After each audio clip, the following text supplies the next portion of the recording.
ಹೋಳಿ ಹಬ್ಬ ಅಂದ್ರೆ ನಿಮಗೆಲ್ಲ ಗೊತ್ತಿರೋ ಹಾಗೆ ಆ ದಿನ ಭಾರತದಲ್ಲಿ ಎಲ್ಲರೂ ಒಬ್ಬರಿಗೊಬ್ಬರು ಬಣ್ಣ ಹಚ್ಚುತ್ತಾರೆ, ಬಣ್ಣದಲ್ಲೇ ಮುಳುಗಿ ಹೋಗ್ತಾರೆ. ಎಲ್ಲರೂ ತಲೆಯಿಂದ ಕಾಲ ಬೆರಳವರೆಗೂ ಬಣ್ಣಗಳಲ್ಲೇ ಮುಳುಗಿರುತ್ತಾರೆ. ಜೀವನದ ಸಾರ ಉಲ್ಲಾಸ ಅನ್ನೋದನ್ನ ಸಾಂಕೇತಿಸೋಕೆ.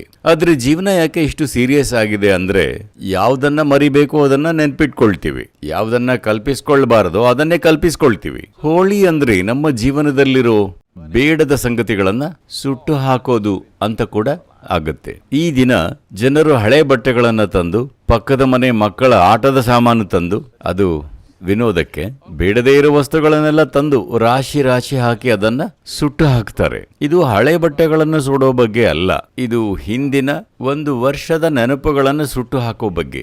ಆ ದಿನ ನೀವೊಂದು ಹೊಸತಾದ ಉಲ್ಲಾಸಮಯ ಜೀವವಾಗೋ ಹಾಗೆ ಹೋಳಿ ಅಂಥ ಒಂದು ದಿನ. ಆದ್ರೆ ನೀವೆಲ್ಲರೂ ಸೀರಿಯಸ್ ಆಗಿ ನನ್ನನ್ನು ನೋಡ್ತಾ ಇದ್ದೀರಿ.